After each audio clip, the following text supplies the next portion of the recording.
Yung barkada mo pala yung salarin, si Tatay Digong mo.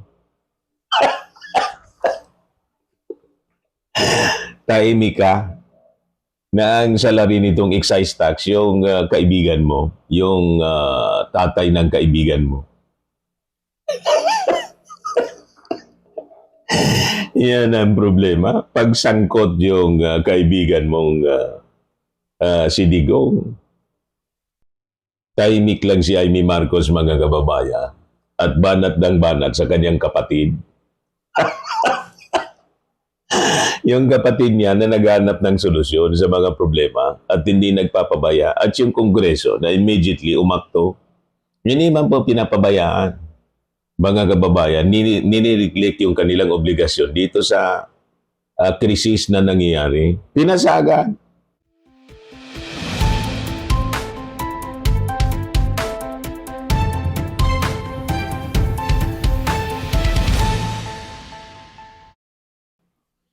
Hello mga kababayan, si Dante Maravillas.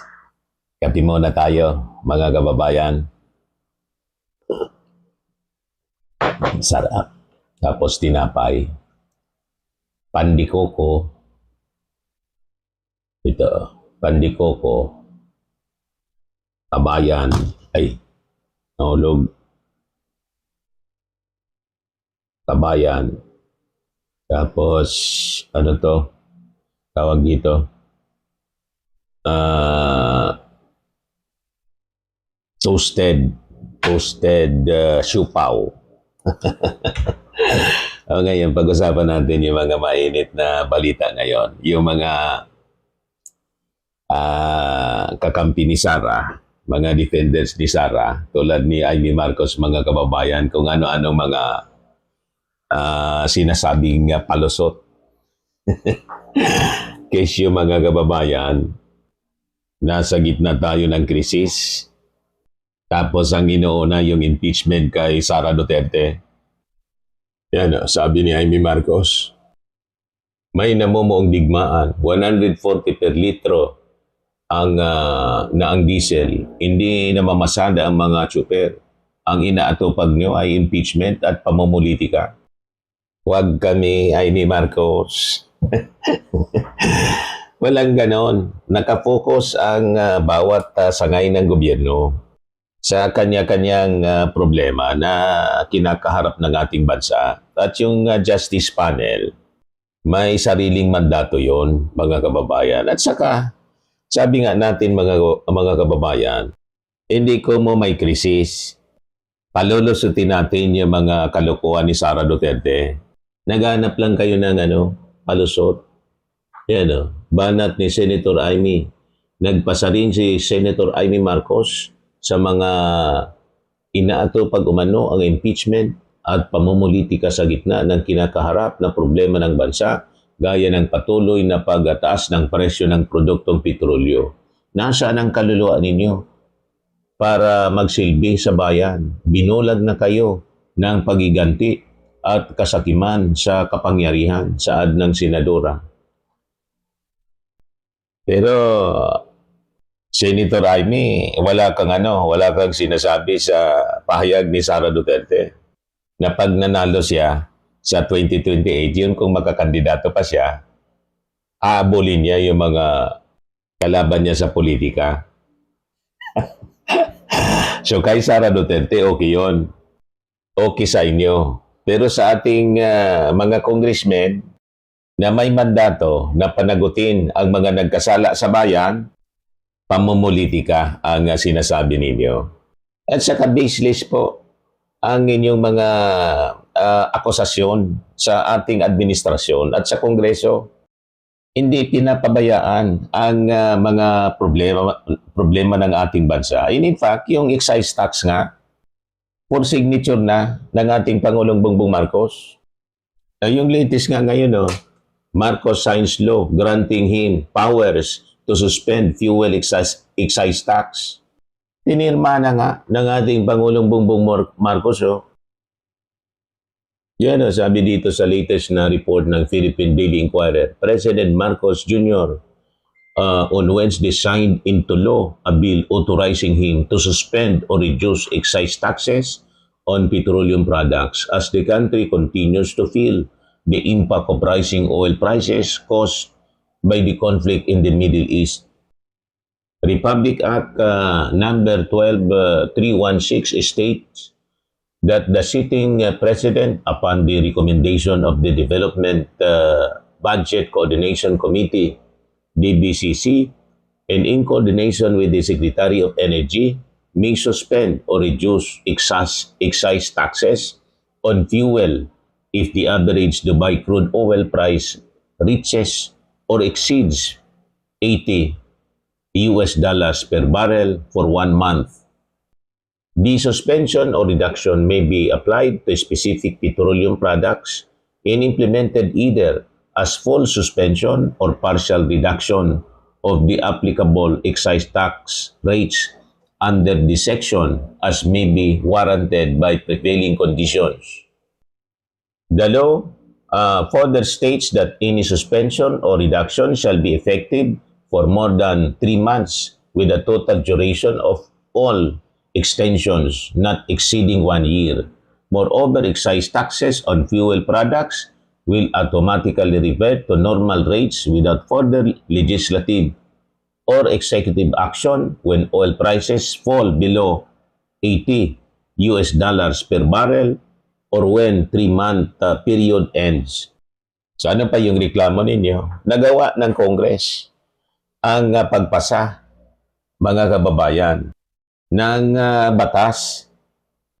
At ito na nga, mga kababayan, napirmahan na pala kahapon ng ating Pangulong Bongbong Marcos. So walang nililiglit na trabaho. Tsaka itong excise tax pala, ang pasimono nito, si Digong. Yan the Duterte administration passed major excise tax reforms through the Tax Reform for Acceleration or TRAIN Law in 2017. Effective January 2018, it increased excise taxes on petroleum, automobiles, sugar-sweetened beverages, and tobacco products. Sa petroleum products, increased taxes on fuel products, implemented in tranches. Yan key excise tax changes during the administration 2016 to 2022. Yung barkada mo pala yung salarin, si Tatay Digong mo. Tahimik ka na ang salarin nitong excise tax, yung kaibigan mo, yung tatay ng kaibigan mo. Yan ang problema. Pagsangkot yung kaibigan mong si Digong, tahimik lang si Amy Marcos, mga kababayan, at banat ng banat sa kanyang kapatid. Yung kapatid niya na naghanap ng solusyon sa mga problema at hindi nagpapabaya, at yung Kongreso na immediately umakto, hindi man po pinapabayaan. Mga kababayan, ninineglect yung kanilang obligasyon dito sa krisis na nangyayari. Pinasagad. Na, di ba? In other legislation na kailangan, basahin ko po sa inyo. Ayan mismo yung sabi ni Jinky Luistro, mga kababayan. Kahit may impeachment, tuloy ang serbisyo. House delivers amid hearing as Sara skips day 1. Even as it formally opened impeachment proceedings against Vice President Sara Duterte, the House of Representatives underscored on Wednesday that governance continues uninterrupted, directly countering claims that the process detracts from addressing the urgent needs of Filipinos. House Committee on Justice Chairperson Representative Jerby Luistro made this point unequivocally at the outset of the hearing, stressing that the institutions remains fully engaged in its legislative mandate despite the demands of impeachment. Baseless po yung mga sinasabi nilang palusot na sinasabi ni Amy Marcos at mga DDS influencers. Inaato pag impeachment, inaato pag politika, pinapabayaan, nililiglik yung dapat na trabaho. Anong nililiglik? Walang nililiglik mga kababayan. Si Sara ang nag-neglect ng kanyang trabaho. Hindi lang nag-neglect ng trabaho, naglunok pa ng pundo. At gumawa pa ng kung ano-anong katarantaduhan, nagbanta pa sa ating Pangulo. Alangan man palampasin yun mga kababayan. Sabi ni Luistro, ang ating serbisyo publiko ay hindi napuputol, hindi tumitigil kahit sa gitna ng pinakang mabigat na tungkulin. The statement comes amid criticism from Duterte, who suggested that the House should prioritize economic concerns, including rising prices and global instability over impeachment proceedings. Far from being sidelined, sabi po ni Jinky Luistro, she outlined a series of concrete actions taken by the House in recent weeks, demonstrating that legislative work has continued at full pace even as impeachment proceedings began. Among the key measures sa advance, ito po, basahin ko sa inyo. Number 1, yung fuel price relief measures. Ano siya? Yung passage ng bill authorizing the suspension or reduction of excise taxes. Ito na nga pinirmahan. Mga kababayan ng ating Pangulo, kahapon mismo, iyan na excise tax pala. Ang salarin yan, ang batas na yan, ang brain, si Digong.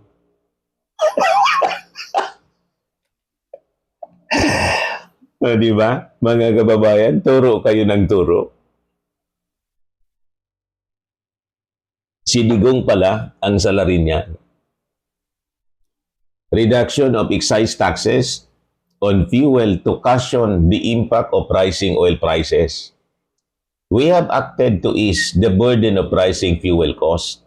Sabi po ni Luistro, gusto lang ninyong magpalusot.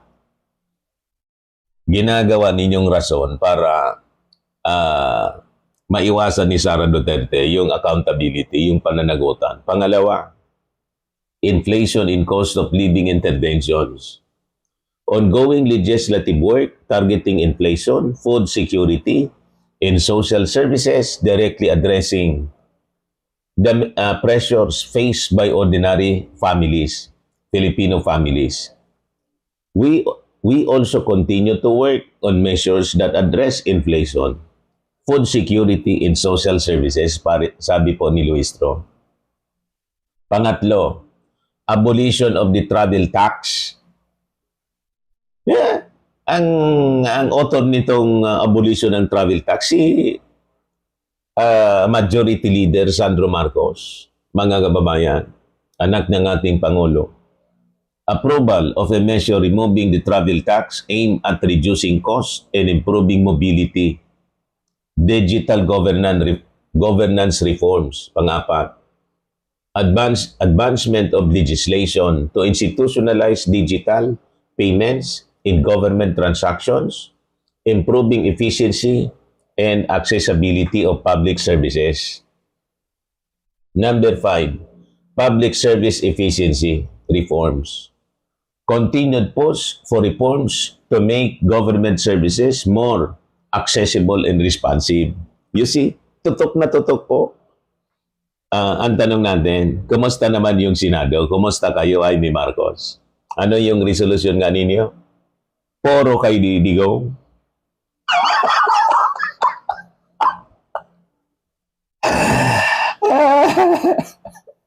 Yung latest na resolution ninyo, puro tungkol kay Digong. Bring him home. Walang paginabang yung ating mga mamamayang Pilipino. Ito, grabe pakinabang. 5. Pang-6, education sectors, amendments to the Universal Access to Quality Tertiary Education Act, the Presidential Merit Scholarship Program. These measures aim to strengthen support for students and invest in the country's future workforce. Basag na basagan niya, Mr. Marabilia, si Amy Marcos at mga DDS. Puro man lang sila fake news, mga kababayan, propaganda. Di ba? ang totoong nagsiservisyo, ang totoong nagtatrabaho po, ang ating gobyerno at yung suporta mula sa Congress supporting the President. Ito mismo yung mga ebidensya. Hindi ito basta kwento-kwento. It is on records, mga kababayan. Number 7, Anti-Political Dynasty Bill. Laman ito ng mga balita. Ang author ng Anti-Political Dynasty Bill, si Sandro Marcos mismo at saka si Speaker Martin. Kumusta naman kayo diyan sa Senado? Anti-Political Dynasty Bill, completion of plenary deliberations on the long-awaited anti-political dynasty measure following nationwide consultations. After nationwide consultations, the House has pushed forward the long-awaited anti-political dynasty bill. Di ba? Luistro emphasized that the House is constitutionally bound to perform both functions, legislations, and accountability. Ilan ba yon? 7? O, 7? Na mga measures, mga kababayan. Sa gitna nitong post, mga kababayan, sa impeachment laban kay Sara Duterte. So, multitasking, kayang-kaya nila. Gawin sabay-sabay. So, sabi ni Luistro, the House is constitutionally bound to perform both functions, legislation, and accountability. At the same time, governance is a constant balancing act, di ba? While fulfilling constitutional obligations. She stressed that impeachment is not a distraction, but a duty owed to the Filipino people. Correct. Kayo, may duty kayo kay Digong. Puro personal ni Digong at saka ni Sara Duterte ang ipinaglalaban ninyo. Kumusta naman ang pakinabang ng pinaglalaban ninyo? Si Sara at saka si Digong. Mas marami pa yung perwisyo kaysa sa serbisyo.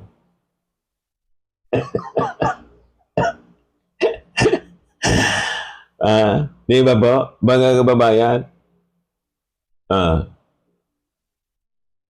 While we scrutinize those in power, we do not lose sight of the hardships faced by the powerless, sabi po ni Luistro. The hearing proceeded without the Vice President, who declined to participate in day 1 of the proceedings despite being invited. Tapos sasabihin nila, reklamo ni Sara, hindi daw binigyan ng due process. Yung sa unang impeachment, mga kababayan, di binigyan ng due process. Ngayon na binibigyan ng due process, sa pamamagitan ng hearing sa Kongreso, hindi siya nag-attend.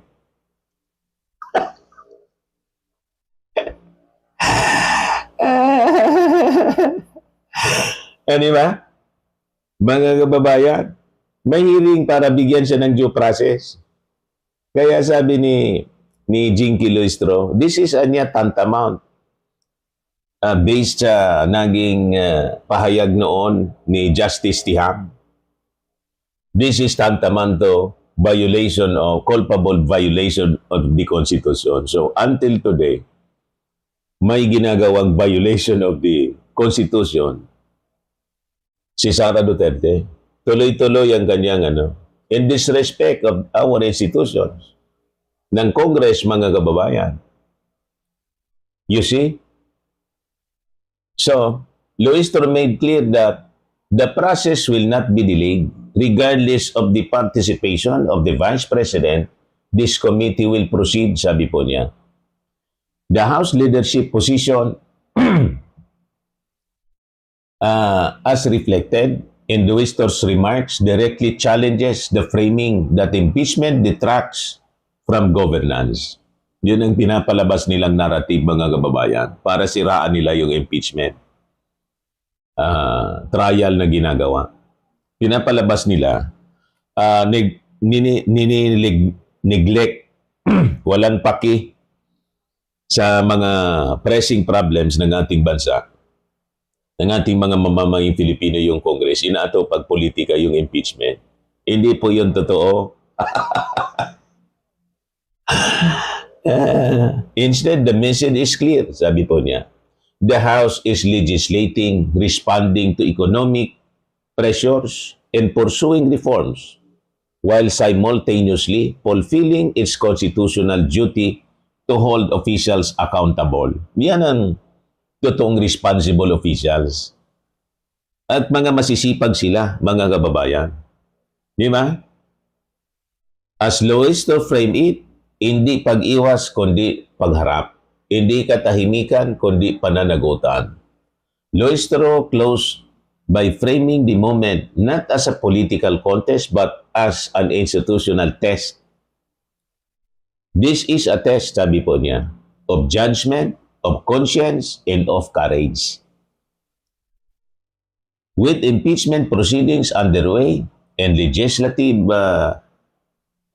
work continuing in parallel, the House appears intent on proving that accountability and governance are not competing priorities but inseparable duties.